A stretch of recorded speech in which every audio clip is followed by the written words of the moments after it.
Lakini pia nipende kuchukua fursa hii kuwashukuru wana michezo wenyewe. Kwa sababu pamoja na kutoa kibali cha kwamba mshiriki michezo, lakini msingalijitokeza basi hili lisingalitimia leo.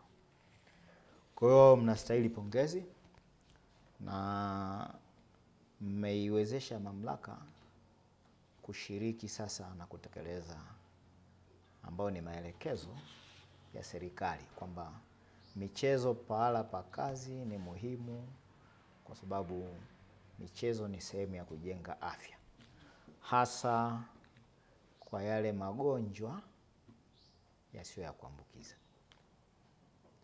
Kwa hiyo ni sehemu nzuri ya kujenga afya zetu.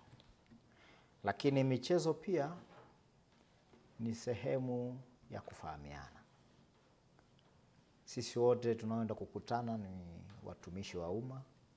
Kwa hiyo ni vizuri tukawatambua na kukutana na watumishi wa umma kutoka mashirika mengine au taasisi nyingine. Lakini tukajua pia wao wanafanya nini na sisi tunafanya nini. Hilo pia ni jambo la heri. Kwa hiyo kutoka ofisi ya mkurugenzi mkuu, mimi niwashukuru sana.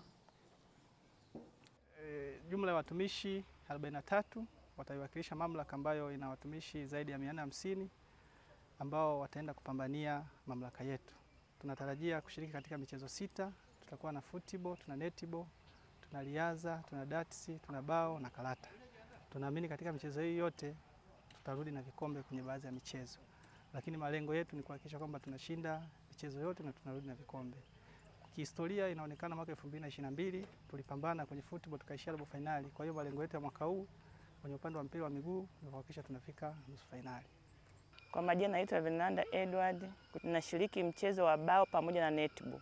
Tumejipanga vizuri na tunahitaji kwenda kuleta makombe zaidi ya mwaka jana, kwa sababu nakumbuka mwaka jana tulipata makombe 3 katika michezo ya junior, kimbia junior, bao pamoja na darts.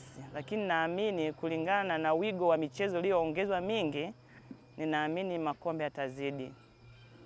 Bendera kama heshima na alama ya kazi bora na utunzaji nidhamu kwa TPHPA. TPHPA, afya ya mimea.